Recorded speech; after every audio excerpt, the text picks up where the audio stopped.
Olá, tudo bem com vocês? Pois é, estamos aqui mais uma vez para falar um pouco sobre um assunto em que nós já vimos na sala de aula, em que nós já trabalhamos também nos nossos grupos de WhatsApp e vamos retomar novamente esse assunto, pois ele é um assunto bastante complexo e que exige muita atenção. Quanto mais estudo sobre esse assunto, melhor iremos aprender. O assunto são as orações coordenadas, ou o período composto por coordenação. Vamos lá então? Primeiro, antes de mais nada, a gente precisa saber o que é um período composto. O período ele é chamado de composto quando ele possui mais de uma oração. E quando ele possui mais de uma oração, nós dizemos que ele possui orações que são independentes, ou seja, uma não funciona com dependência da outra. Isso quer dizer que uma oração ela vai funcionar sintaticamente sem que exista uma certa dependência da outra oração. Por isso que elas são chamadas de orações coordenadas, porque elas são independentes. Uma não tem dependência da outra para ter sentido. Ok? Vamos ver um exemplo. Eu lhe trouxe o livro, mas você não leu. Perceba que quando eu digo assim, eu lhe trouxe o livro, até aí nós temos uma oração, que é a primeira oração, mas você não leu, aí nós temos aí a segunda oração. Então nós temos duas orações dentro de um período, por isso que ele é chamado de período composto. A oração coordenada, ela pode ser dividida, digamos assim, em duas partes. Ela pode ser chamada de oração sindética, que é aquela oração que tem conjunção, possui conjunção. O que é a conjunção? Como nós já falamos, é a palavrinha que serve para ligar as orações. Para dar mais sentido às orações é necessário que haja a conjunção. E a oração coordenada assindética, que é aquela que não possui conjunção. Lembrando que, quando ela não possui conjunção, significa que ela vai vir separada uma da outra através de um sinal de pontuação. Geralmente, o sinal de pontuação mais usado nessas orações assindéticas é a vírgula. Vamos ver no período abaixo essa classificação. Por exemplo, Paulo pagou suas contas e ficou sem dinheiro. Vamos lá, o mesmo esquema. Primeira oração, Paulo pagou suas contas. Segunda oração, e ficou sem dinheiro. Perceba, vamos separar agora as orações.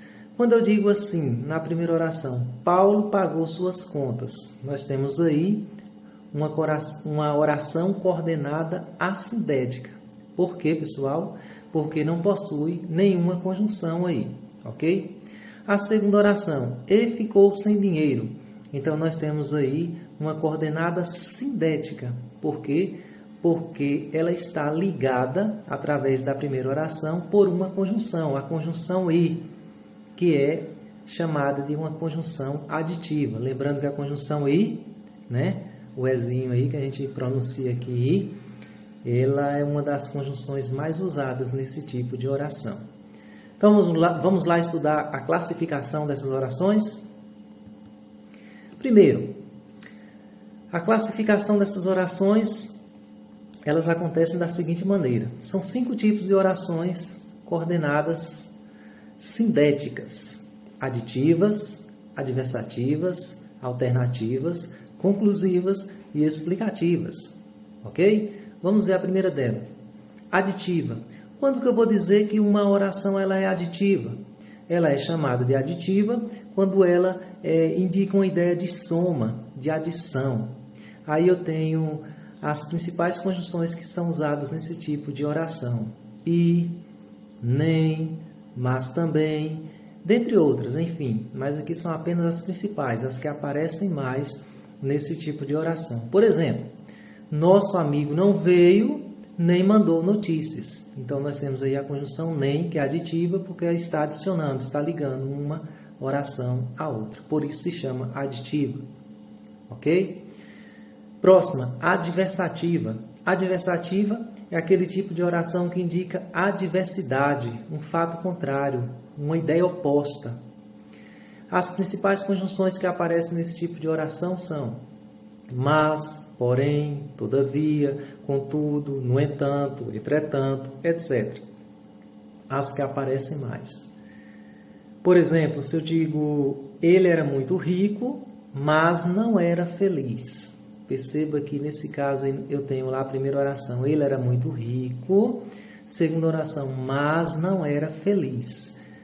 O mas está indicando uma adversidade, uma ideia oposta, uma ideia contrária, né? Que ideia contrária seria essa? Lógico, ele era muito rico, mas não era feliz. Mesmo sendo rico, não tinha felicidade. Então, o mas aí está indicando essa adversidade, essa ideia oposta aí. Eu poderia dizer também, ele era muito rico, porém não era feliz. Ele era muito rico, entretanto não era feliz. Ele era muito rico, todavia não era feliz. Enfim, qualquer conjunção que eu colocar na oração vai permanecer da mesma forma. O sentido vai continuar o mesmo.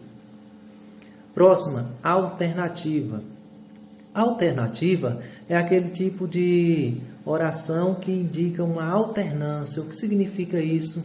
Uma escolha. Você tem a opção de escolher uma coisa ou outra. Então, isso lhe dá uma ideia de alternância, alternar. As conjunções que mais aparecem nesse tipo de oração, vamos lá. Ou, ora, quer, existe também já, enfim. São conjunções que elas vêm agrupadas, elas vêm juntas, como eu já disse, né? Ou, ora, quer, enfim. Vamos ver um exemplo. Ora o tempo melhora, ora recomeça a chuva. Primeira oração, ora o tempo melhora. Segunda oração, ora recomeça a chuva. Então, eu estou dando aí a ideia de escolha, de alternância, ou até mesmo de exclusão, né? Ora acontece uma coisa, ora acontece outra. Então, aí, nesse caso, o ora e o ora, as duas conjunções juntas, elas dão a ideia de alternância. Conclusiva. Conclusiva, o próprio nome já diz, indica conclusão, um fato que acabou, um fato final, um fato que interrompeu algo, né? Finalizou aí.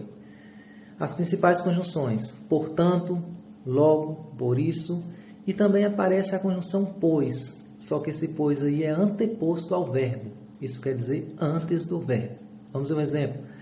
Este cavalo é bravo, portanto, tome cuidado.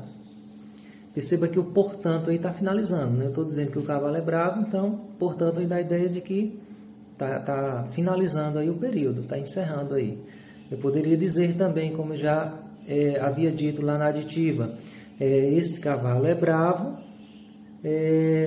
logo tome cuidado. Ou este cavalo é bravo, por isso tome cuidado. E por aí vai. Permanece do mesmo jeito. Perceba que quando eu mudo uma conjunção por outra, o sentido ele vai sempre permanecer o mesmo. E por último, as explicativas. Explicativas, o nome já diz, dá uma ideia de explicação, onde serve para esclarecer melhor o tipo de oração.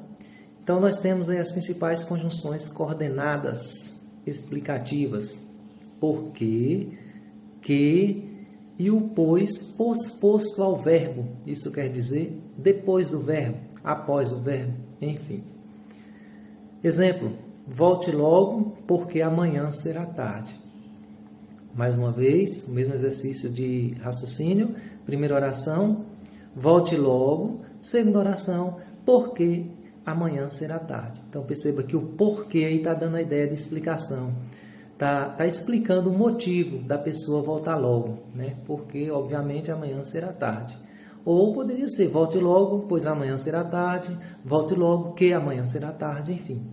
Então, pessoal, essas daí são as orações coordenadas, a classificação das orações. Espero que vocês tenham aprendido um pouco mais sobre elas, porque o conhecimento, ele sempre, nunca é pouco, né? A gente deve estar aprendendo a cada dia. Espero que vocês tenham aí aprendido um pouquinho mais sobre o período composto por coordenação, ok?